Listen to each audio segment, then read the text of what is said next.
நாட்டாமை பிறந்த நாளை முன்னிட்டு நலத்திட்ட உதவி வழங்கும் விழாவிற்கு வருகை தந்து மழையால் பாதிக்கப்பட்டு மழைக்கு பயந்து வாகனங்களில் அமர்ந்திருக்கும் சகோதர சகோதரிகளே, இங்கு சிறப்புரை ஆற்றி என்னை வாழ்த்தி நலத்திட்ட உதவிகளை துவக்கி வைத்து சென்றிருக்கின்ற எங்கள் மாநில தலைவர் அன்பு அண்ணன் நயினார் நாகேந்திரன்ஜி அவர்களே, வரவேற்புரை ஆற்றி அமர்ந்திருக்கின்ற அன்பு சகோதரர் கள்ளக்குறிச்சி மாவட்ட தலைவர் பாலசுந்தரம் அவர்களே, கள்ளக்குறிச்சி மாவட்ட செயலாளர் எஸ் கோவிந்தசாமி அவர்களே, இங்கு வருகை தந்திருக்கின்ற நண்பர் ஏஜி சம்பத் அவர்களே, முன்னிலை வைத்து சிறப்பித்துக் கொண்டிருக்கும் மாநில துணைத் தலைவர் என் சுந்தர் அவர்களே, திரு ஈஸ்வரன் அவர்களே, மகாலிங்கம் அவர்களே, மைக்கேல் தங்கராஜ் அவர்களே, விழுப்புரம் செந்தில் முருகன் அவர்களே,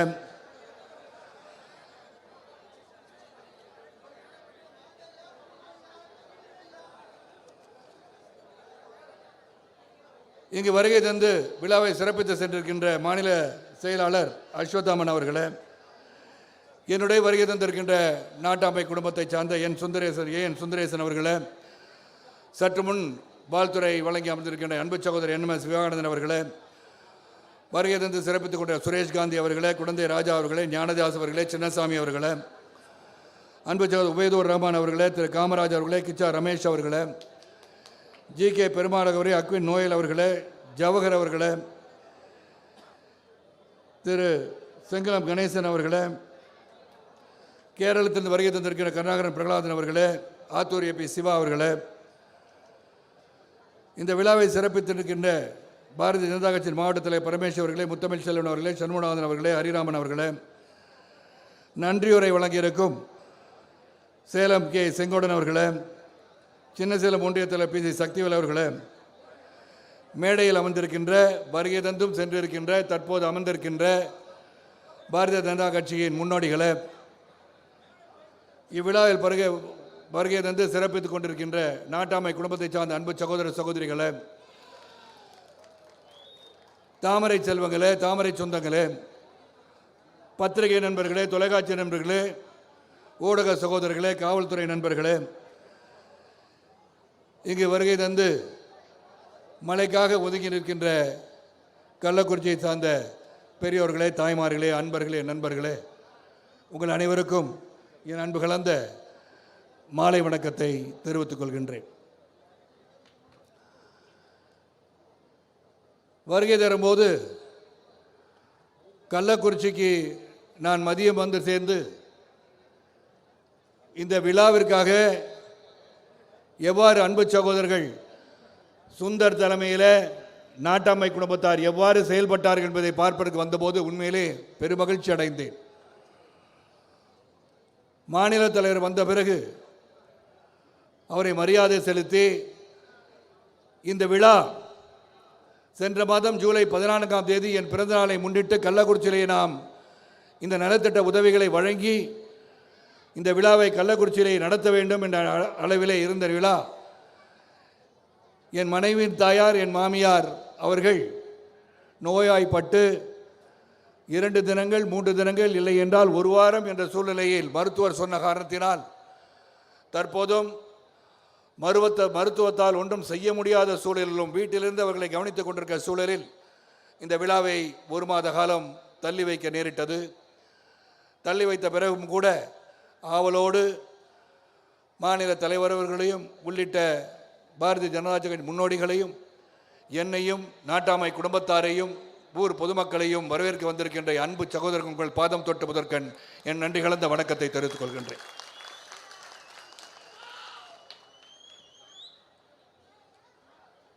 இங்கு மழையின் காரணமாக சற்று ஒரு சலசலப்பு ஏற்பது உண்மையிலே ஒருபுறம் மழை வர வேண்டும், மழை வந்தால்தான் விசும்பின் துளிவீலின் அல்லாமற்றாங்கே பசும்புல் தலை காண்பது அரிது என்பது வள்ளுவன் சொல். மழை பெய்யறதே ஒரு சந்தோஷமான நிகழ்வு தான். அதுவும் விவசாயத்துக்கு விவசாயத்துக்கென்றே பேர் போன விவசாய பூமியாக இருக்கின்ற கள்ளக்குறிச்சி மாவட்டத்தில் மழை பெய்கிறது என்று சொல்லும்போது அது மகிழ்ச்சியான ஒரு விஷயம்தான். ஆகவே மழையின் காரணமாக சேர்களை தலையில் எடுத்து வைக்கும் போதே என்னுடைய குடும்பத்தை சார்ந்த பத்திரிகை சகோதரர்கள் அதையும் காட்சி எடுத்துக்கொண்டார்கள். மழையின் காரணமாக குடைக்காக சேரை தூக்கி தலையில் பிடித்திருக்கின்ற அன்பு சகோதரர்களை கண்டோம், சகோதரிகளை கண்டோம் என்று எழுதுவார்கள் என்று நம்புகிறேன். அதன் பிறகு கூட்டமும் கலைந்து சென்றது. கலைந்து சென்ற கூட்டத்தை பார்த்தீர்களா என்று செய்திகளும் வரும். கூட்டத்திற்காகவும் விளம்பரத்திற்காகவும் அதை தொலைக்காட்சியிலே காட்டுவதற்காகவும் கூட்டப்பட்ட கூட்டம் அல்ல இது. கூடிய கூட்டம் நலத்திட்டத்தை வழங்க வேண்டும் என்று ஆத்மார்த்தமாக நீங்கள் என்னிடம் கொடுத்து வைத்திருக்க பணத்தை உங்களிடம் திருப்பி கொடுக்கின்ற சூழல் தான் இது. நான் இங்கு விழாவிற்கு பலரும் கேட்டார்கள், எதற்காக கள்ளக்குறிச்சி, நீங்கள் கள்ளக்குறிச்சியிலே வருகை தந்து இந்த விழா எடுப்பதற்கு காரணம் என்ன என்று கேட்டார்கள். கள்ளக்குறிச்சி தமிழ்நாட்டிலே தான் இருக்கிறது. ஆகவே இந்த நாட்டாமை சூரிய வம்சம், இந்த உங்களால் வளர்க்கப்பட்ட சரத்குமார் தமிழகத்தை சார்ந்தவன். ஆக நான் எங்கு வேணாலும் செல்வேன், எங்கு வேண்டாலும் மக்களை சந்திப்பேன். ஆகவே கள்ளக்குறிச்சியை தேர்ந்தெடுத்தேன். இந்த கள்ளக்குறிச்சிக்கு வரும்போது ஒரு மகிழ்வான ஒரு நிகழ்வு என்று சொன்னால், என் மகள் கலந்து கொண்டிருக்கின்ற ஒரு நடன நிகழ்ச்சியில் பஞ்சமி நாயகி என்பவரை நான் சந்திக்க நேரிட்டது. பஞ்சமி நாயகி அவர்களை, ஒரு சாதாரண குடும்பத்தை சார்ந்தவரை, தன் கணவன் எவ்வாறு சூரிய வம்சத்தில் தேவயானி சின்ராசு அவர்கள் தேவயானை படிக்க கலெக்டராக வேண்டும் என்று நினைத்தாரோ, அந்த மணிகண்டன் தன் மனைவியின் நடன ஆர்வத்தை கண்டு அவரை நடன பயிற்சி கொடுத்து அவரை நிகழ்ச்சிக்கு அனுப்பி பெருமை சேர்த்திருக்கிறார் என்று சொன்னால், ஒரு ஆண் பெண்ணுக்கு உறுதுணையாக இருக்கின்ற ஒரு கணவனாக மணிகண்டனை பார்த்தேன். ஆகவே அவரையும் அவர் குடும்பத்தாரையும் அழைத்து என் இல்லத்தில் அவர்களுக்கு உணவு பரிமாறும் ஒரு பாக்கியத்தை இறைவன் எங்களுக்கு தந்திருக்கின்றான்.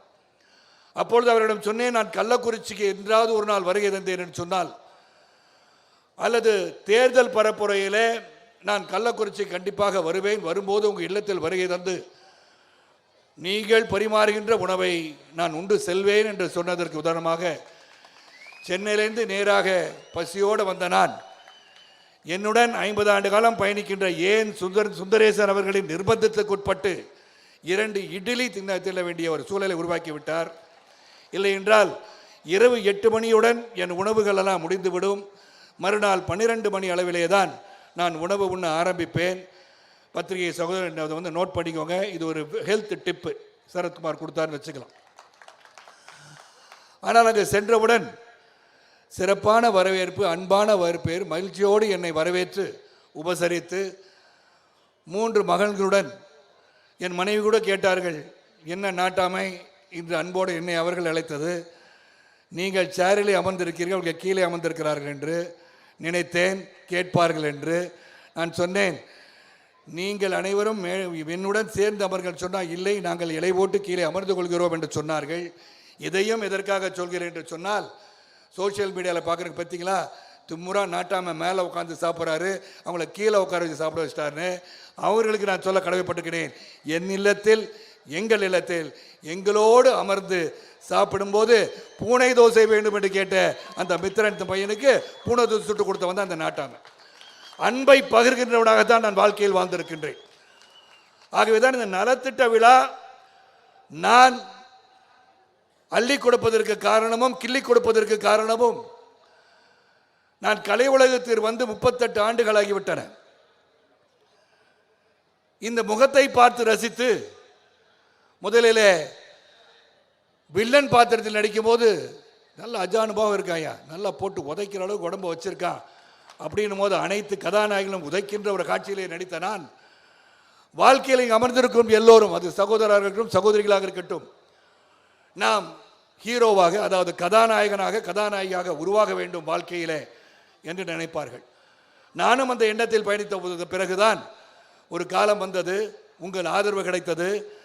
இவர் நல்லா இருக்காரு அந்த ஆளு, அவர் பார்த்து உடம்பு எப்படி வச்சிருக்காரு பாருங்க, கார் டயரை தூக்கி தொடையில வச்சு ஸ்டெப்பையை மாற்றாரியா என்றனை ஆதரித்து, தாய் குலங்கள் தாய்மார்களும் சிரிச்சா எம்ஜிஆர் போல கணத்தில் குழி விழுதியா என்று சொல்லி என்னை ரசித்தும் ஆளாக்கி உருவாக்கி ஆதரவளித்து தியேட்டருக்கு செல்லும் போது தியேட்டர் உரிமையாளர்களும் தியேட்டர் அந்த விநியோகஸ்தர்களும் இந்த தம்பி சரத்குமாரை வைத்து படம் எடுத்தால் கூட்டம் வருகிறது சொன்னதின் அடிப்படையில் நீங்கள் கொடுத்த ஆதரவினால், என்னை காண வந்த ஆதரவினால் காசு கொடுத்து நீங்கள் தியேட்டருக்கு போனீங்க, என்னை காசு கொடுத்து புக் பண்ணிட்டாங்க. அந்த காசு என்னிடத்தில் இருக்கிறது. அதை திரும்ப கொடுப்பதற்காகத்தான் 38 ஆண்டுகள் தொடர்ந்து என் ரசிகமன்ற கூட்டங்கள், ரசிகமன்ற சகோதரர்கள் இந்த பிறந்தநாள் விழாவை தொடர்ந்து நடத்தி கொண்டிருக்கிறார்கள். இங்கு ஒரு செய்தியை நான் சொல்ல விரும்புகிறேன். நான் அடிக்கடி பத்திரிகை சகோதரர்கள் சொல்லும் போது நான் அந்த குடும்பத்தை சார்ந்தவன், நான் ஒரு பத்திரிகையாளராக இருந்துதான் நான் அதையும் சில நேரம் சொல்லிவிட்டு நான் இங்கிருந்து செல்ல விரும்புகிறேன். அந்த பத்திரிகை குடும்பத்தை சார்ந்தவன் சொல்லும் போது என் வாழ்க்கை பயணம் துவங்கியது முதல் நான் பிஎஸ்சி பட்டதாரி, கணிதம் பயின்றவன். அந்த கணிதம் பயின்று விட்டு எனக்கு கொடுக்கப்பட்ட முதல் வேலை, என்னுடன் பயணித்த நாட்டாமை குடும்பத்தார் அனைவருக்கும் நான் யார் என்று தெரியும், தமிழக மக்களுக்கும் தெரியும். சில விஷயங்கள் தெரியாமல் இருக்கலாம். நான் உழைப்பால் உயர்ந்தவன்.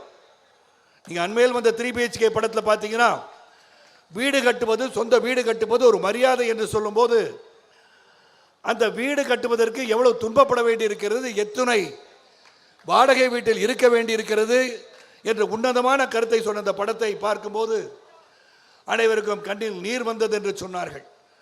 அது உங்களுக்கு கண்ணீர் நீர் வந்தது போல எனக்கும் வந்தது. காரணம், என் தந்தையார் 11 வீடுகள் நான் மாற்றினோம், அவரால் சொந்த வீடு கட்ட முடியவில்லை.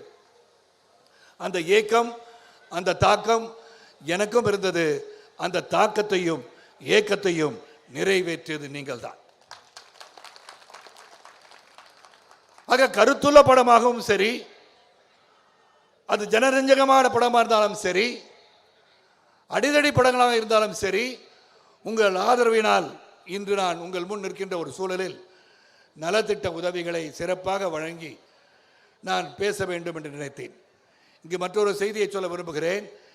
இன்று மழையால் பாதிக்கப்பட்டிருப்பதால் என் துணைத் தலைவரும் நாட்டாமை குடும்பத்தாருக்கும் ஒன்றை மட்டும் கேட்டுக்கொள்கிறேன். சுந்தர் அவர்கள் கவனிக்க, பொருளாளர் அவர்கள் உங்களிடம் பேசிக்கொண்டே இருப்பார். தேவையற்ற பேச்சுக்கள் எல்லாம் நான் பேசும்போது என்னை கவனிங்க. டிசிப்ளினரி ஆக்ஷன் எடுப்பேன், உங்களுக்கு தெரியும் என்னை பற்றி. ஆகவே நான் என்ன சொல்லுகிறேன் என்று சொன்னால், அக்டோபர் மாதம் மழை பெய்யுமான்னு பாருங்கள். மழை பெய்யாத காலம் என்று ஒன்று இருக்கிறதா பாருங்கள். ஏன்னா நாட்டாமை பாதம் பட்டால் வெள்ளாமை விளையும் அப்படின்னு சொல்லி ஒவ்வொரு முறையும் நாட்டாமை வருவது மழை பெய்து விட்டால் கலைந்து போகின்ற சூழல் உருவாகக்கூடாது.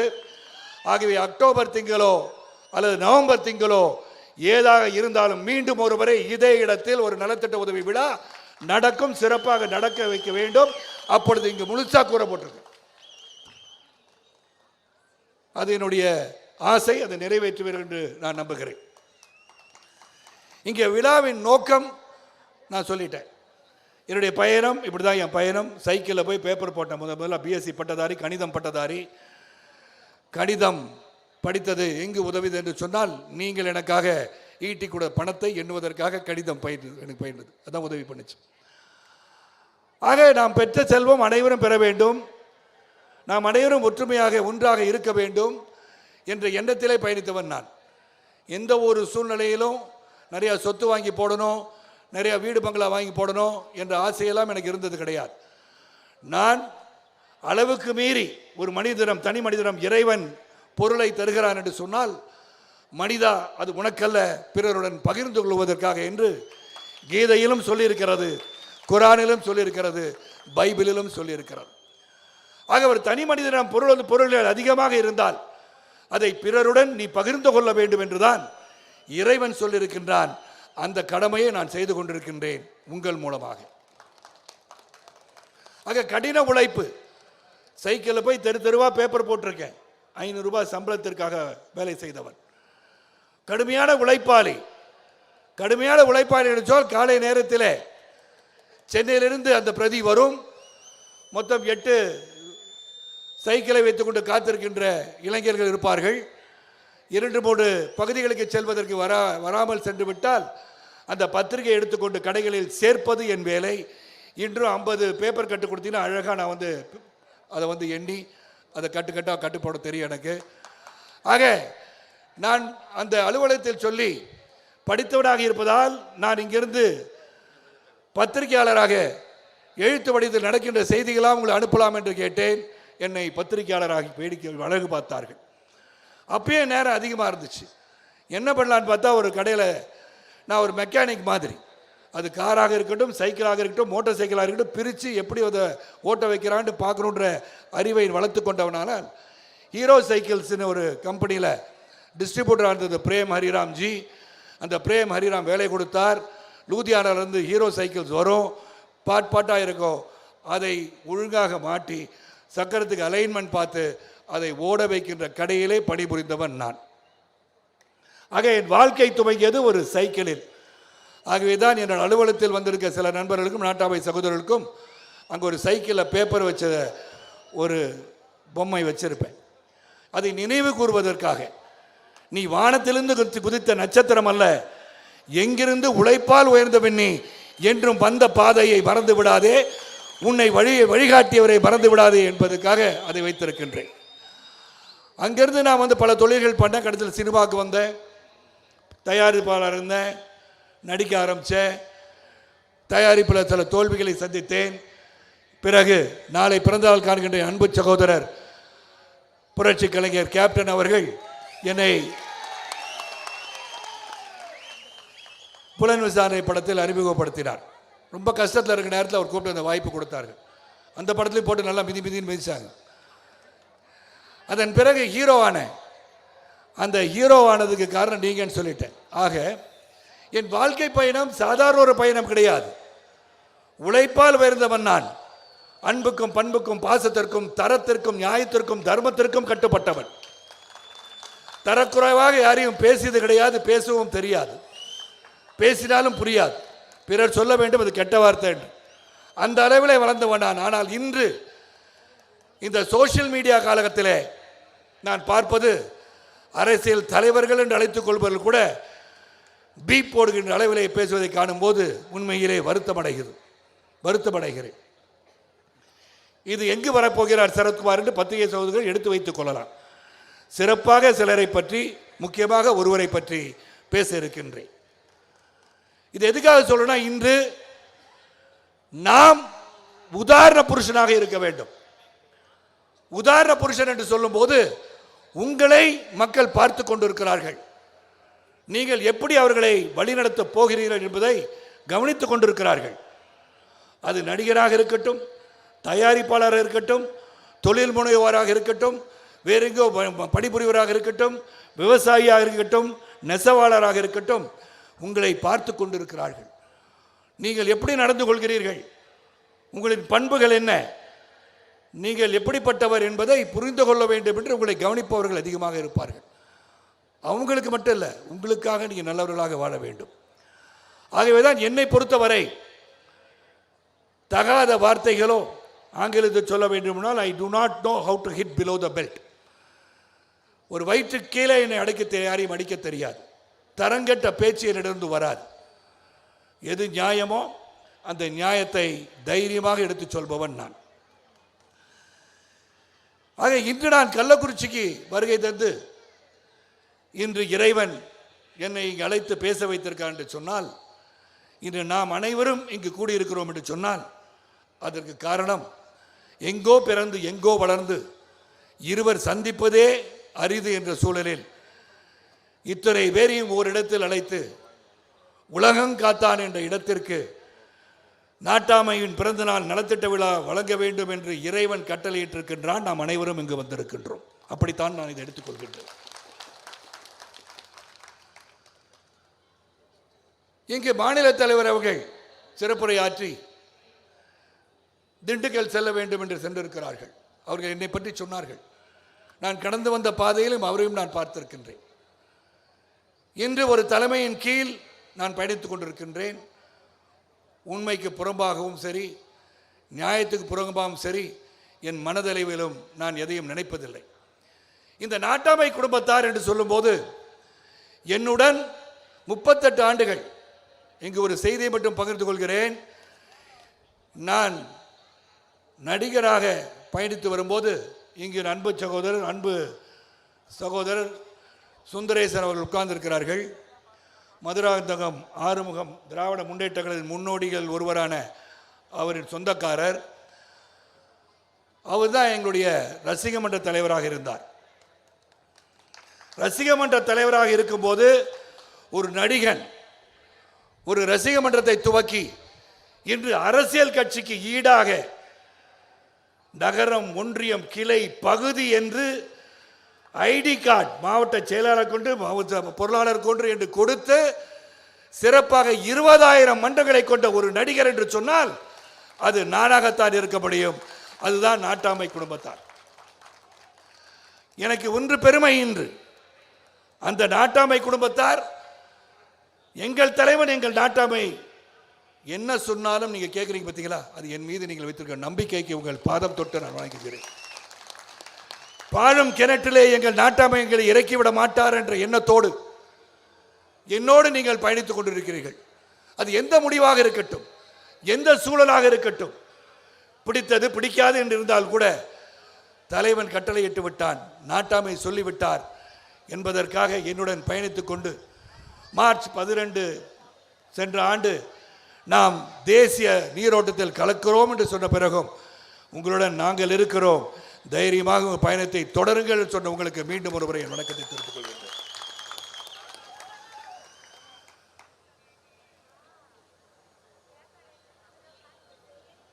நான் சொன்னது போல என்னுடைய வாழ்க்கை பயணம் டெல்லியில் துவங்கி, ஏன்னா நான் பிறந்தது டெல்லியில் தான், அதனால்தான் டாக்டர் கலைஞர் அவர்கள் என்னை ராஜ்யசபா உறுப்பினராக்கி டெல்லிக்கு அனுப்பிச்சார்.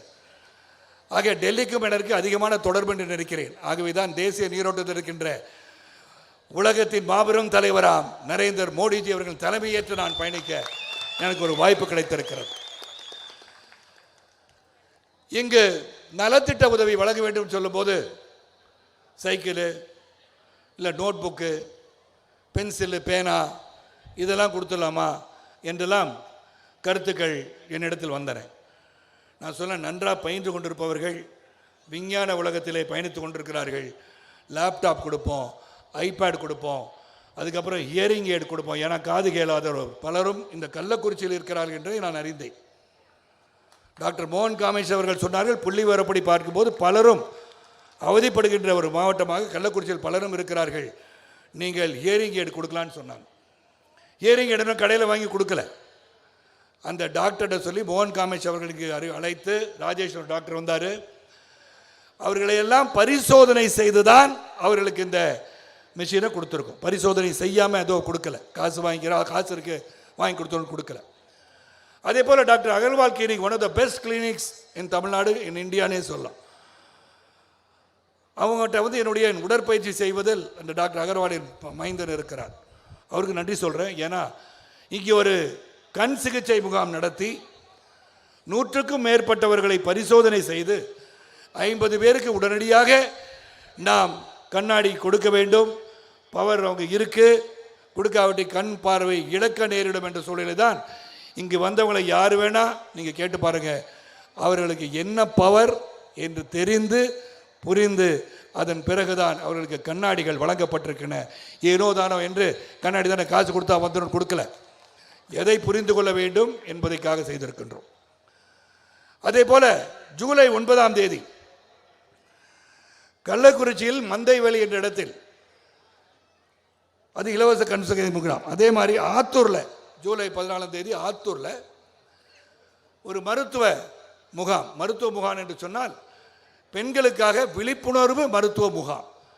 இன்று பல நோய்வாய்ப்பட்டு சில சமயங்கள் பெண்களும் தாய்மார்களும் சில விஷயங்களை மருத்துவரிடம் சொல்ல தவித்துக் கொண்டு, சில சமயங்களில் கணவரிடம் சொல்ல தவித்துக் கொண்டு இருக்கின்ற சூழலில் இவர்களுக்கு விழிப்புணர்வு ஊட்ட வேண்டும் என்று சொல்லி ஏபிசி மருத்துவமனை என்று திருச்சியில் இருக்கிறது, அங்கு டாக்டர் தீபா முகுந்தன் அவர்களும், ஆத்தூரில் ஆண்டவர் மருத்துவமனை டாக்டர் சுகுணா பிரபாகரன் அவர்களும் இணைந்து 150 பெண்களுக்கு மேல் காலை 9 மணி முதல் மாலை 6 மணி வரை மருத்துவ முகாம் நடத்தி அவர்களுக்கு மருந்துகள் கொடுத்து, அவர்களுக்கு ஏதாவது முக்கியமான நோய்கள் இருந்தால் உடனே நீங்கள் சிறப்பு மருத்துவரை சென்று பாருங்கள் என்று சொல்லி அதற்கு உதவி செய்த அந்த மருத்துவர்களுக்கும் நன்றி சொல்ல கடமைப்பட்டு அதுவும் நாங்கள் செஞ்சுருக்கோம். ஆக இதெல்லாம் எதுக்காக செய்தால் செய்வன திருந்த செய் என்று சொல்கிறோம். காசு இருந்தால் எல்லாரும் எதையாக கொடுத்துடலாம், ஆனால் செய்கின்ற உதவி சிறப்பாக சென்று அடைகிறதா என்று பார்க்க வேண்டும். காசு இருக்கலாம், வாங்கி கொடுத்துடலாம், அது கடமைக்காக செய்வது. இது உண்மையை உணர்ந்து யார் பயனாளி இருக்க வேண்டும், அந்த பயனாளிகளை கண்டுபிடித்து கொடுத்திருக்கின்றோம். அதே போல் என்னுடைய அட்வொகேட் இளங்கோ அவர் என்ன பண்ணார்னா, நீங்கள் புத்தகங்கள் கொடுக்கலாமே, தலைவர்களின் புத்தகம் கொடுக்கலாமே என்று சொன்னார். அதையும் நாங்கள் இங்கே வச்சுருக்கோம். இந்த மழையினால் சில விஷயங்கள் பாதிக்கப்பட்டிருக்கிறது, அதையும் இங்கு கொடுத்து விட்ட பிறகுதான் நம்ம செல்ல வேண்டும் என்று உங்களை கேட்டுக்கொள்கின்றேன். இதெல்லாம் சொல்லிட்டீங்க, இதன் பிறகு என்ன சொல்ல வேண்டும் என்று சொன்னால், 2026 தேர்தல் வருகிறது. தண்ணி குடிச்சுக்கிறேன்.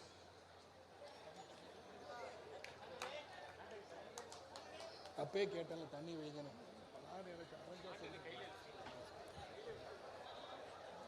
தண்ணி பாட்டு கூட கிடையாது, வரைச்சி எடுத்து மிதிச்சுட்டு அப்பே கேட்டல.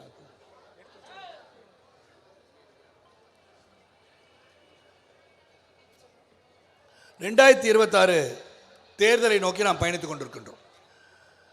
இங்கு அன்பு செல்வங்கள், சகோதர சகோதரிகள், தாமரை செல்வங்கள் எல்லாம் இருக்கீங்க. இந்த 2026 தேர்தலை எளிதாக எண்ணி விடாதீர்கள். 22ஆம் தேதி அன்று பூத் கமிட்டி உறுப்பினர்கள் கூட்டம் நெல்லையில் நமது உள்துறை அமைச்சர் அமித்ஷா அவர்கள் தலைமையிலே நடந்தது.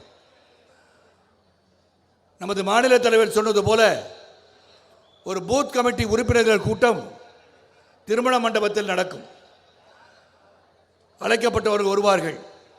ஆனால் குமரி கோட்டத்துக்கு உட்பட்ட 5 பாராளுமன்றத்துக்கு உட்பட்ட 30 சட்டமன்ற தொகுதிக்கான பூத் கமிட்டி உறுப்பினர்கள் கூடுகின்ற கூட்டத்தை இதுபோன்ற ஒரு பொதுக்கூட்டத்திலே செய்தால்தான் அது சிறப்பாக இருக்கும். ஏனென்றி 8 இடங்களில் செய்ய வேண்டியதை முதல் துவக்கமாக அவர்கள் நெல்லையிலே செய்து முடித்திருக்கிறார்கள்.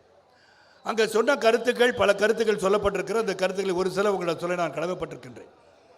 ஒன்று, பூத் கமிட்டி என்பது சாதாரண விஷயம் அல்ல. ஒரு சட்டமன்றத்திற்கு 250, 275, 300 பூத்துகள் இருக்கும். ஒரு பூத்தில் 50 பேர் கண்டிப்பாக இருக்க வேண்டும். அந்த 50 பேரின் பணிகள் என்னவாக இருக்க வேண்டும்? சிலர் பூத்திற்கு உள்ளேயும் பூத்துக்கு வெளியேயும் முதியோர்கள், கர்ப்பிணி பெண்கள், வழிகாட்டுதல், கார் பார்க்கிங், பைக் பார்க்கிங், அவர்கள் சிறப்பாக அவர்கள் அழைத்து சென்று வாக்குச்சாவடியை வாக்குகளை பதிவு செய்ய வைப்பதுதான் அந்த பூத் கமிட்டி உறுப்பினர்கள் பணி. ஆக 300 என்று தோராயம் எடுத்துக்கொள்வோம். 300 பூத் ஒரு சட்டமன்ற தொகுதிக்கு இருக்குன்னா 50 பேர் என்று சொன்னால் அது 15,000 ஆயிடுச்சு. இந்த 15,000 பேர் ஒரு பூத் கமிட்டி உறுப்பினர் தன் குடும்பத்தை சார்ந்த 4 பேருக்கிடம் வாக்குகளை சேகரித்தார் என்று சொன்னால் 4 மல்டிப்ளைட் பை 15,000 60,000 வாக்குகள் வருகிறது.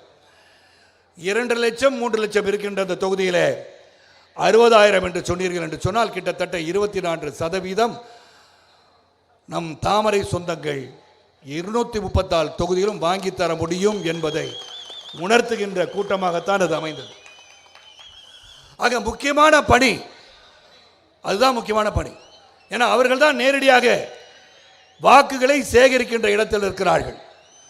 அவர்களுக்கு தான் யார் எந்த இடத்தில் இருக்கிறார்கள், யார் எந்த கட்சிக்கு வாக்களிப்பார்கள், அந்த கட்சியை தாண்டி நமக்கு எப்படி வாக்களிக்க செய்ய வேண்டும் என்பதையெல்லாம் அவர்கள் உணர்கின்ற சூழலை உருவாக்குவார்கள். அவர்கள் அந்த பணியை அவர்கள் சிறப்பாக செய்தார்கள் என்று சொன்னால், நான் குமரி கோட்டத்தை மட்டும் சொல்கிறேன்.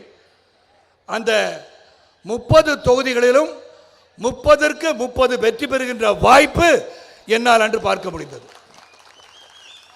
நான் ஏற்கனவே நான் இருந்த திராவிட முன்னேற்ற கழகத்திலே விருதுநகரே ஒரு மாநாடு நடக்கும்போது 40ம் நமதே என்று முதல் அந்த சொல்லை சொல்லிக் கொடுத்தது அடியேன் சரத்குமார் தான். ஆக இன்று சொல்கிறேன், 2026 ஏன்னா ஏற்கனவே 34 தொகுதியை திராவிட முன்னேற்ற கழகம் விட்டு கொடுத்து விட்டது. ஏன்னா 200 தொகுதியில் நாங்கள் ஜெயிக்க போகிறோம்னு சொல்லியிருக்கனால 34 நம்மகிட்ட ஆல்ரெடி வந்துருச்சு. ஆக 234 தொகுதிகளும் நாம் வெற்றி பெறுவதற்கு நாம் பாடுபட வேண்டும். சாதாரண விஷயம் அல்ல. நாட்டாம ஏதோ சொல்லிட்டு போயிட்டாரு என்று எடுத்துக்கொள்ளாதீர்கள். உழைப்பு வேண்டும். இங்கு அன்பு சகோதரர் NMS விவேகானந்தன் பேசும்போது சொன்னார், 1996ஆம் ஆண்டு நான் பிரச்சாரம் செய்யும் போது திராவிட முன்னேற்ற கழகமும் தமாக பூப்படார் ஐயா அவர்களின் கட்சியும் ஒன்றாக நின்றார்கள். 40 நாட்கள் அயராது உழைத்திருக்கின்றேன். 24 மணி நேரம் பிரச்சாரம் பண்ணலாம். 24 மணி நேரம் பிரச்சாரம் பண்ணீங்களான்னு கேட்டால் 22 மணி நேரம் பிரச்சாரம் பண்ணியிருக்க. அது உண்மை. கேட்டு பாருங்கள், சொல்வார்கள் சரத்குமாரன் பணி எப்படி இருந்தது என்று. 14 ஆண்டுகள் வீட்டிலே அமர்ந்த திராவிட முன்னேற்ற கழகத்தை மீண்டும் ஆட்சி பீடத்தில் அமர்த்திய ஒருவனாக பலரும் இருந்திருக்கலாம், உழைப்பு இருந்திருக்கலாம். அன்றிருந்த புரட்சி தலைவை எதிர்த்து பிரச்சாரம் செய்து திராவிட முன்னேற்ற கழகத்தை ஆட்சியில் அமர்த்தினேன் என்று சொன்னால், அந்த மக்களின் ஆதரவை பெற்றேன் என்று சொன்னால், உழைப்பு இருந்தது, உண்மை இருந்தது, சொல்வதில் நியாயம் இருந்தது, தர்மம் இருந்தது, வாக்களித்தார்கள். அதை இன்று சொல்கிறேன். அதே நியாயம், தர்மம், உணர்வு, உறுதி என்னிடத்தில் இருக்கிறது. அதை கொண்டு பிரச்சாரம் செய்ய இருக்கிறோம். 214 தொகுதியிலும் ஒரு நல்லாட்சி அமைவதற்காக, ஏற்கனவே உள்துறை அமைச்சர் சொன்னது போல ஒரு கூட்டணி ஆட்சி அமைவதற்காக கடுமையான உழைப்பை தர நான் தயாராகிவிட்டேன். நீங்கள் தயாரா? நீங்கள் தயாரா? ஆக எதற்காக சொல்கிறேன் என்று சொன்னால், பல கூட்டணிகள் அமையலாம். நாம் இந்த பிரச்சாரத்தில் முன்வைக்க வேண்டியது என்னவென்று சொன்னால், உலகத்திலேயே இன்று இந்தியாவின் புகழை உயர்த்தியிருப்பவர் யார்? நல்லா சொல்லுங்க. மோடிஜி அவர்கள். நமது நாடு பொருளாதாரத்தில் 4வது இடத்தில் இருக்கிறது. அந்த பொருளாதாரத்தை 3வது இடத்தில் கொண்டு செல்வதற்கான முயற்சிகளை எடுத்துக் கொண்டிருக்கிறார். 23ஆம் தேதி ஸ்பேஸ் டே. நாம் இந்தியா விண்வெளியிலே நாமே நமக்கென்று ஒரு நிலையத்தை உருவாக்க போகிறோம் என்று சொன்னாரே தொலைநோக்கு சிந்தனையாளர். நீங்க அவர் செய்த நற்பணிகளை, சொன்ன திட்டங்களை, செயலாற்றியதை எடுத்துச் சென்று கடைகோடி மக்களிடம் செல்லுங்கள். அவரிடம் சொல்லுங்கள் என்னென்ன திட்டங்களை மோடிஜி அவர்கள் அறிவித்து செயல்படுத்தியிருக்கிறார்கள் என்று. அனைவருக்கும் வீடு கட்டும் திட்டம். இன்னைக்கு காலையில் பஞ்சமி அவர் இல்லத்துக்கு போனால் பிரதமர் வீடு கட்டும் திட்டத்தில் தான் வீடு கட்டியிருக்காங்க. முத்ரா கடன், இளைஞர்களுக்கு, தொழில் முனைவோருக்கு முத்ரா கடன். இஸ்லாமிய பெண்கள் திருமண நிதி உதவி திட்டம். தூத்துக்குடியில் புதிய விமான நிலையம் திறந்து வைத்தார்கள் அண்மையில். கொலை செய்யப்பட்ட ராக்கெட் தளம். தமிழ் மீதும் தமிழர் மீதும் கொண்ட பற்றினால் ஒரு தலைவர், ஒரு பாரத பிரதமர் உலகமென்றும் தமிழை பறைசாற்றிக் கொண்டிருக்கிறார் என்று சொன்னால், அது தமிழை வளர்க்கிறேன் என்று சொன்னவர்கள் இல்லை, தமிழை உண்மையிலே வளர்த்துக் கொண்டிருப்பவர் நமது பாரத பிரதமர் மோடிஜி அவர்கள் என்பதை நாம் உணர வேண்டும். செங்கோலை கொடுக்கிறார் என்று சொன்னால் கருத்து சொல்கிறார்கள். அது நமது கலாச்சாரம். செங்கோல் என்பது உண்மையாக ஆட்சி புரிவதற்காக கொடுக்கப்படுவது. அதை எதுக்குறாங்க. எதை பண்ணாலும் எதுக்கிறதுக்காக ஆட்சியாளர் இருக்கக்கூடாது.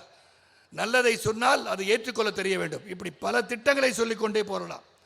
ஆக பொருளாதாரத்தில் 3வது இடத்தில் வருவதற்கு நாம் முனைந்து கொண்டிருக்கின்றோம்.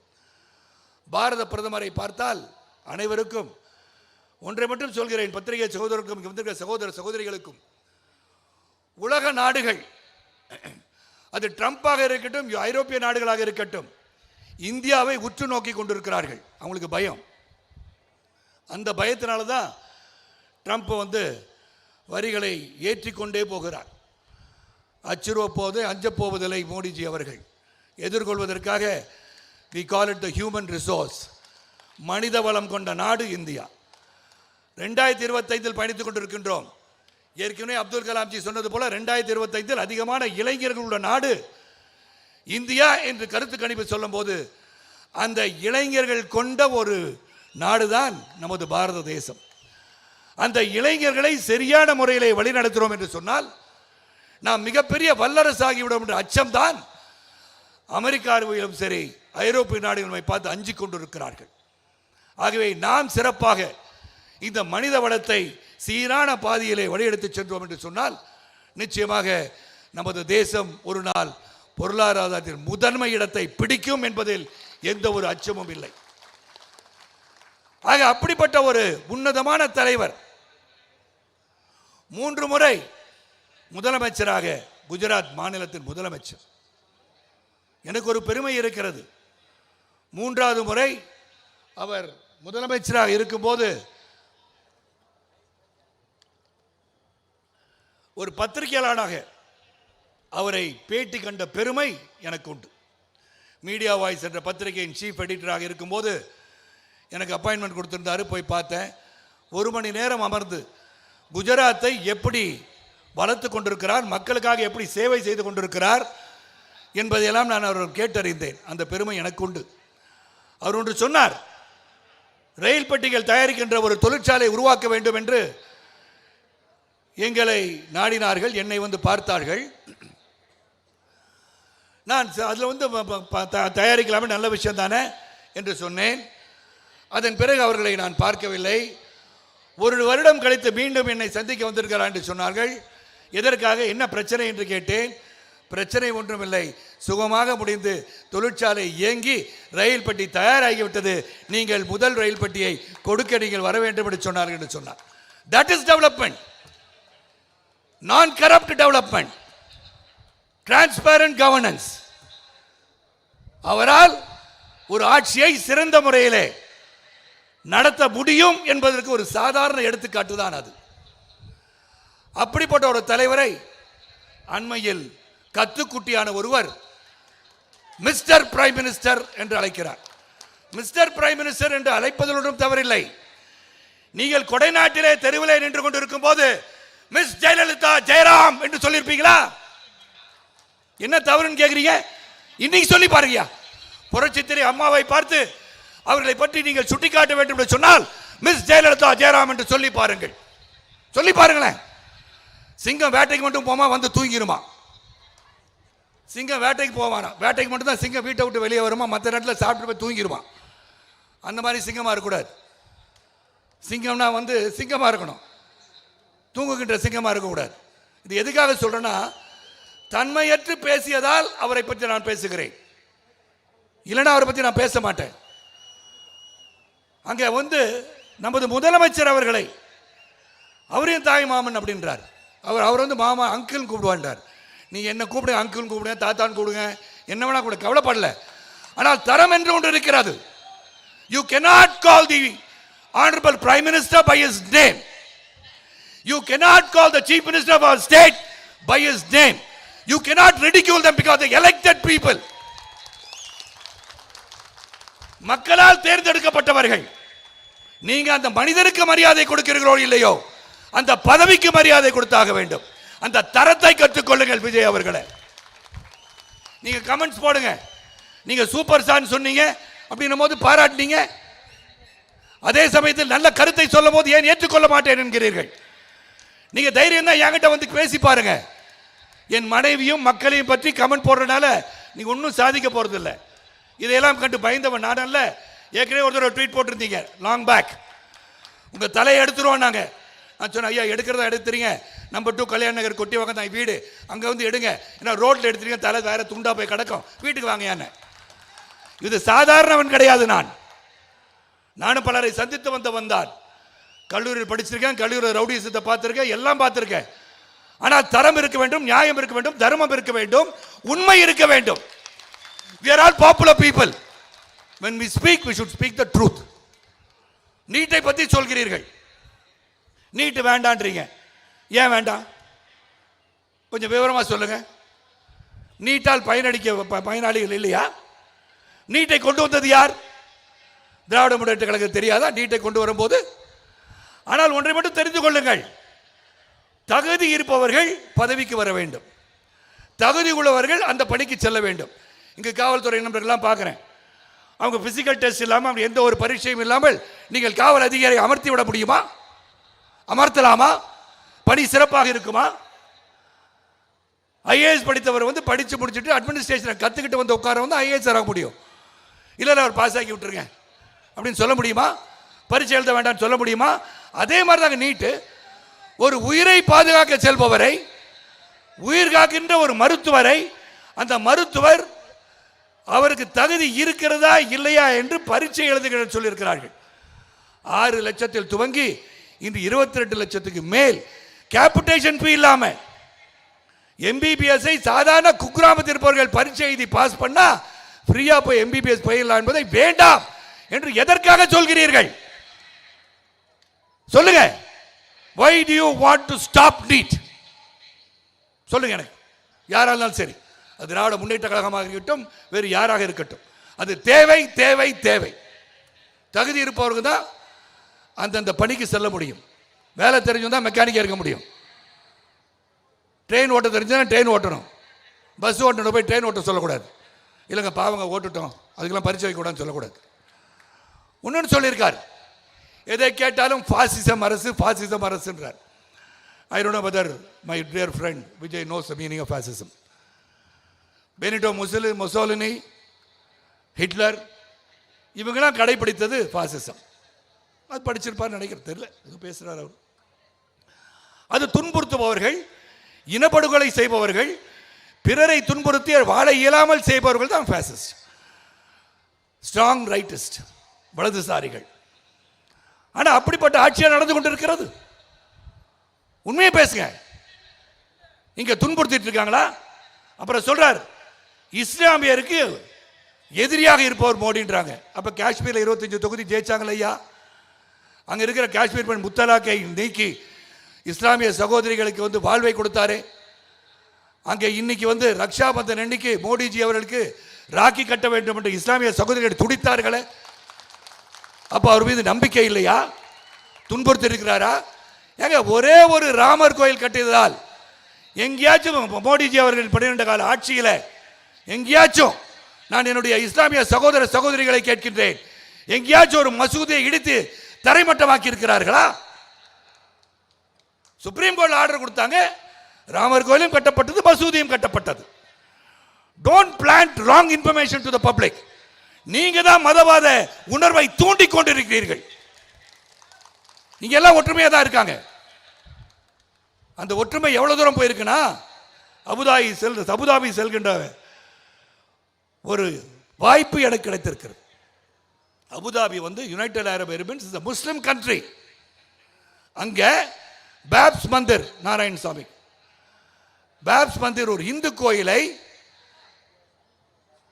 யுஏஇல அரபு நாடுகளில அபுதாபியில கூகுள் பண்ணி பாருங்க, இப்ப தெரியும். பாப்ஸ் மந்திர் கட்டியிருக்காங்கன்னா யாரால? அப்பொழுது அங்க இருக்கின்ற இஸ்லாமிய சகோதரருக்கு மோடிஜி மீது நம்பிக்கை இருக்கிறது. மோடிஜி இஸ்லாமியரை துன்புறுத்துகிறார் என்று தெரிந்தால் அங்கு கோயில் கட்டப்பட்டிருப்பாங்களா? கேட்கிறேன் விஜய் அவர்களை. Don't plant this wrong informations. இஸ்லாமியருக்கு பாரதிய ஜனதா கட்சி ஒன்றும் எதிரிகள் அல்ல. Do not repeat the same thing time and time again. ஒரு பொய்யை மீண்டும் மீண்டும் என்று சொன்னால் அது உண்மையாகி விடாது. இஸ்லாமிய சகோதர சகோதரிகள் அனைவரும் மோடிஜியின் சிறந்த ஆட்சியை பார்த்துக் கொண்டிருக்கிறார்கள். தேவையற்ற அந்த காட்சியை மாற்றுவதற்காக முற்படாதீர்கள், விளைவுகளை சந்திக்க வேண்டிய நேரம் வரும்.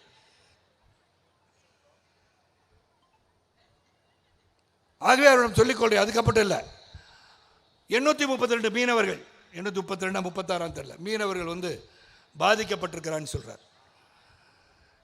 அப்ப மோடிஜியின் ஆட்சி வந்த பிறகு எத்தனை பேரை? 6 பேரை தூக்கு தண்டிலிருந்து மீட்டவர் மோடிஜி அவர்கள்.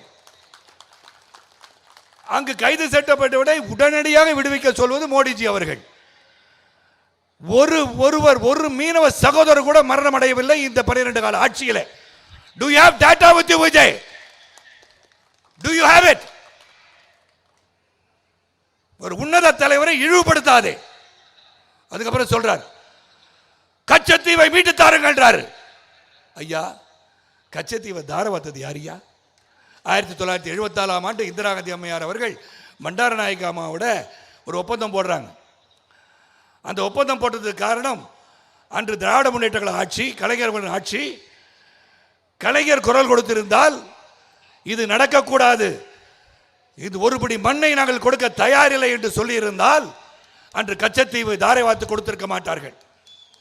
ஆனால் ஒருவரே ஒருவர் அது கொடுக்கக்கூடாது என்று குரல் கொடுத்தவர் யார் என்று உங்களுக்கு தெரியுமா? அடல் பிஹாரி வாஜ்பாய் பாராளுமன்றத்தை சொன்னார், இது கொடுக்கப்படக்கூடாது என்று சொன்னார். Do you know this information, Vijay? Do you know this information? Vajpayee G அவர்கள் அதை தடுக்க முயன்றார்கள், கலைஞர் அவர்கள் கொடுக்க முயன்று கொடுத்து விட்டார்கள். ஸோ நீங்கள் என்ன பண்ணணும்?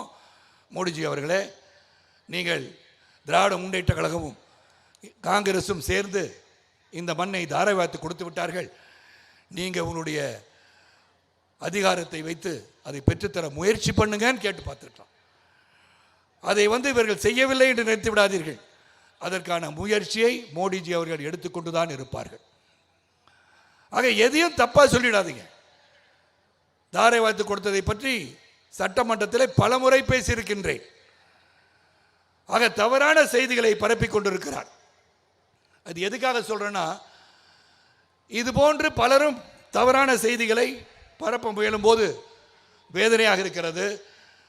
ஆக இதையெல்லாம் உணர்ந்து திராவிட முன்னேற்ற கழகத்தின் ஆட்சியிலே இன்று நீங்க பார்க்குறீங்க, பல இடங்களில் ஆணவ கொலைகள் நடக்கிறது, திடீர்னு கொலை சம்பவங்கள் நடக்கிறது.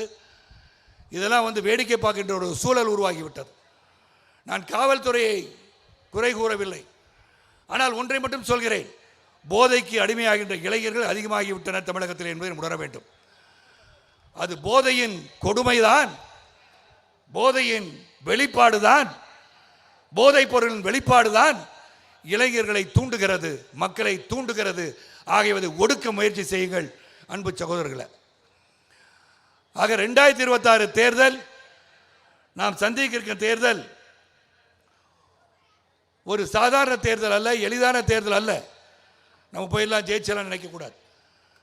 ஆனால் உறுதியாக நாம் செயல்பட வேண்டிய ஒரு சூழல் இருக்கிறது.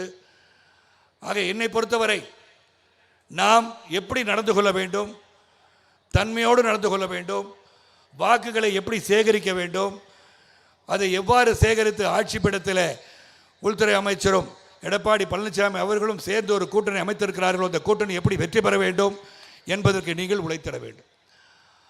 ஆக இந்த உழைப்புக்கு நிச்சயமாக நீங்கள் குரல் கொடுப்பீர்கள் நம்பிக்கையுடன். உங்களிடம் இங்கே செல்ல மனம் இல்லாவிட்டாலும் இங்கு பயனாளிகளுக்கு கொடுக்க வேண்டிய பொருள்களை கொடுத்து அவர்கள் வாழ்க்கையில் உண்மையிலே பயன்பெற வேண்டும். இங்கு சிலர் காது கேளாதோர் அந்த காது கேட்கின்ற கருவியை வாங்கிய பிறகு நான் உங்களை மறந்து விடுவேன் என்று நினைக்காதீர்கள். நீங்கள் அனைவரும் உங்கள் லிஸ்ட்டை ஏற்கனவே எங்கள்கிட்ட இருக்குது. Chennai one of the top doctors is doctor மோகன் காமேஸ்வரன். அவரிடம் உங்களை அழைத்து செல்ல நான் ஏற்பாடு செய்கிறேன். மீண்டும் ஒருமுறை சிறப்பாக நீங்கள் அவரிடம் மருத்துவ உதவி பெற்றுக்கொள்ளுங்கள். இந்த கண்ணு நீங்கள் டெஸ்ட் பண்ணி ப்ரோக்ரெசிவ் லென்ஸ் கொடுத்துருக்கோம். ஷார்ட் ஐ மட்டும் இல்லை, லாங் சைட்டாக இருந்தாலும் டெஸ்ட் பண்ணி அந்த ப்ரிஸ்கிரிப்ஷனோடு உங்களுக்கு கொடுத்துருக்கோம். இதுதான் எங்களுடைய தன்மை. ஒரு 50 பேர் கொடுத்துருக்கோம், மேலும் பலர் கொடுக்கலாம். ஆக எங்களை பொறுத்தவரை மக்கள் நலமாக இருக்க வேண்டும், நீங்கள் நலமாக இருக்க வேண்டும், நான் நலமாக இருக்க வேண்டும். எனக்கு என்னென்னா ரொம்ப சந்தோஷமான ஒன்று, என் அன்பு சகோதரர்கள் மேடையில் வீட்டிருப்பவர்களெல்லாம் நாட்டாமை பிறந்தநாள் விழா தான் போட்டாங்க.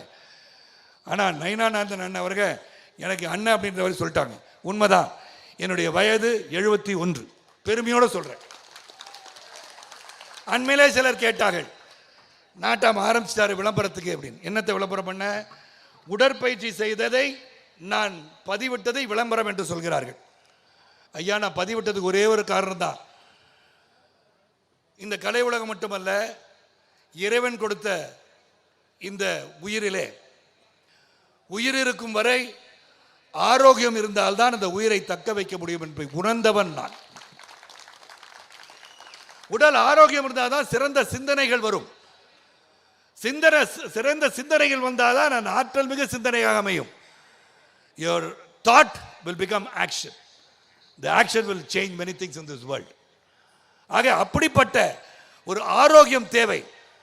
அதனால தான் இன்னைக்கும் பார்த்தீங்கன்னா என்னால் அந்த ஆரோக்கியத்தை பேணி காக்க வேண்டும் என்று சொல்லி இந்த உடலை, உங்கள் உயிரை நான் பாதுகாத்து வைத்திருக்கின்றேன். என் உயிர் அங்குதான் இருக்கு. நீங்க கொடுத்த உயிர் நான் வாழ்ந்துட்டு இருக்கேன். ஒவ்வொருவரும் கொஞ்சம் கொஞ்சமாக அவங்க உயிரில் பாதி கொஞ்சம் கொஞ்சமாக எனக்கு கொடுக்குறீங்க. ஆகவே நான் சிறப்பாக வாழ முடிகிறது. ஆக நிரந்தரம் இல்லாத இந்த வாழ்க்கையிலே நாம் இறந்து மடிந்து எங்கு போகிறோம் என்று தெரியாது. ஆனால் வாழ்ந்து மறையும் போது நம் வாழ்ந்த தலைவர்கள் விட்டு சென்ற பெயரை நாம் பெற வேண்டும் என்று சொன்னால் நல்ல வேலை செய்ய வேண்டும், நல்லவைகளை சிந்திக்க வேண்டும், நல்லவைகளை செய்ய வேண்டும், சிந்திக்க வேண்டும் என்று சொன்னால் உடல் ஆரோக்கியம் தேவை தேவை தேவை. ஆகவே 200 கரண்ட் 200 வோல்ட்ஸு, 400 வோல்ட்ஸு, 800 வோல்ட்ஸில் யாரும் வீட்டுக்கு போகும்போது அது பக்கமே போயிடாதீங்க. அதுக்காகவே திறந்து வச்சுருக்காங்க. அதெல்லாம் பண்ணி உடலை கெடுத்துக்காதீங்க. ஏன்னா உடல் இருக்க வேண்டும், உங்களுக்காக அல்ல, நீங்கள் வாழ்வதற்காக அல்ல. உங்களை நம்பி இருக்கிறதே குடும்பம் ஒன்று, மறந்து விடாதீர்கள். நீங்கள் அவன் அனாதை விட்டு சென்று விடாதீர்கள். அவங்களுக்காக நீங்கள் இருக்கணும், எனக்காக நீங்கள் இருக்கணும், நான் உங்களுக்காக இருக்கணும், நான் உங்களுக்காக உழைக்க வேண்டும், தமிழக மக்களுக்காக உழைக்க வேண்டும். அந்த உழைக்கின்ற சக்தியை இறைவன் எப்போது தருவான் என்றால் உடல் ஆரோக்கியமாக இருக்கும் போது தான் தருவான். ஆகவே தான் அந்த ஆரோக்கியத்திற்கு முக்கியத்துவம் தந்து அந்த பதிவுகளை பதிவிடுகிறேன். அது எனக்கு ஒன்றும் விளம்பரம் தேவையில்லை, எல்லாருக்கும் தெரியும். சரத்குமார் இன்னைக்கு கூட ஒரு 10 பேர் வந்தால் அவங்கள சமாளிக்கூட சக்தி இருக்கும்னு. 10 பேர் அப்படின்னு சொன்னால் என்னை தாக்க வந்த 10 பேரை சொல்கின்றேன், தவறாக பிரித்து கொள்ளக்கூடாது. அது பாட்டு பாடுறது வந்து விஜய் பாடுவார், எல்லாத்தையும் பாடுவார். ஆக நான் பாட்டு பாடுவது ஒன்று அவசியமில்லை. ஆனால் 2 வரிகள் மட்டும் புரட்சி தலைவரை பற்றி உங்களுக்காக சொல்லிட்டு நான் விடைபெற ஆசைப்படுகின்றேன். இங்கு நாம் அனைவரும் ஒன்று என்ற தத்துவத்தை இறைவன் நம்மளுக்கு சொல்லி தந்திருக்கின்றான். எங்களுடைய பயணம் நீண்ட நெடிய ஒரு பயணம். 1996 துவங்கி இன்று வரை 28 ஆண்டுகள் என்னுடைய அரசியல் பயணம். சாதாரண பயணம் கிடையாது. அரசியல் புரிந்தவன் நான், தெரிந்தவன் நான்.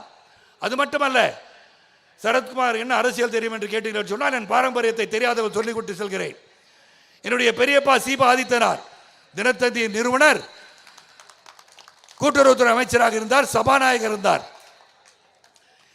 இங்கு வயது முதியோர்களுக்கு தெரிந்திருக்கலாம், கம்யூனிஸ்ட் பார்ட்டியோட சிபியோட மிகப்பெரிய தலைவர் கேடிகே தங்கமணி என்னுடைய பெரியப்பா. ஆதித்தனாருடைய மனைவி கேடிகே தங்கமணியின் மனைவி என் தாயார், 3 பேரும் சகோதரிகள். அவர்கள் பாராளுமன்றத்தில் நேருஜி அவர்கள் கேடிகே தங்கமணி வந்திருக்கிறாரா என்று கேட்கின்ற காலத்தை உருவாக்கியவர் கேடிகே தங்கமணி. அப்படிப்பட்ட அரசியல் குடும்பத்திலிருந்து வந்தவன் நான். அது மட்டுமல்ல, நம் உடம்பிலே ஓடுவது சிவப்பு நிற ரத்தம் தான் என்று எனக்கு சொல்லிக் கொடுத்த என் தந்தையார். ஆக சமத்துவத்தை நெஞ்சிலே தாங்கி நடந்து கொண்டிருக்கின்றேன். யார் கைவன கீறி பாருங்க, சிவப்பு கலர் தான் ரத்தம் இருக்கும். இறைவனின் படைப்பிலே நாம் ஒன்று தத்துவத்தை மனதில் வைத்துக்கொண்டு நாம் பயணிக்கும் போது, நியாயமும் தர்மமும் உங்களிடம் இருக்கும்போது, உண்மை உணர்வு உறுதி இருக்கும்போது நாம் வெற்றி பெறுவது நிச்சயம். அரசியல் மட்டுமல்ல, வாழ்க்கையிலும் வெற்றி பெறுவது நிச்சயம். ஆக நீங்கள் கேட்டதற்காக உங்களை நீங்கள் புரிந்து கொள்ளுங்கள். நான் பலமுறை சொல்லியிருக்கின்றேன், நீங்கள் காலையில் எழுந்தவுடன் உடற்பயிற்சி ஒரு புறம், கண்ணாடி முன்னாடி போய் நில்லுங்க. நின்றுட்டு சொல்லுங்க, நான் தான் உலகத்தில் மிக அறிவானவன், I am the most intelligent person in this world ன்னு சொல்லுங்க. கண்ணாடியை பார்த்து நான் தான் சிறந்த ஆணழகன் சொல்லுங்க, நான் தான் பேர் அழகி என்று சொல்லுங்கள். கண்ணாடி என்றாவது உங்களை திரும்பி பார்த்து சொன்னால் அன்று நீங்கள் வேதனை அடைங்கள். திரும்பி பார்த்து சொல்லவே சொல்லாது. அதுதான் உங்களுடைய தன்னம்பிக்கையாக இருக்க வேண்டும். நீங்க உங்கள் மீது நம்பிக்கை வையுங்கள். Colour doesn't make a difference, your appearance doesn't make a difference, you make a difference, yourself you make a difference.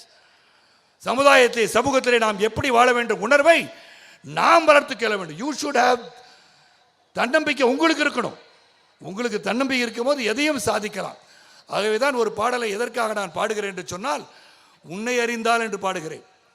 உன்னை அறிந்தால் நீ உன்னை அறிந்தால் உலகத்தில் போராடலாம், உயர்ந்தாலும் தாழ்ந்தாலும் தலை வணங்காமல் நீ வாழலாம் என்று புரட்சி தலைவர் பாடல் வரிகளை நான் பாடுவதற்கு காரணம், உன்னை அறிந்தால் நீ உன்னை அறிந்தால் உலகத்தில் போராடலாம், உயர்ந்தாலும் தாழ்ந்தாலும் தலை வணங்காமல் நீங்கள் வாழலாம்.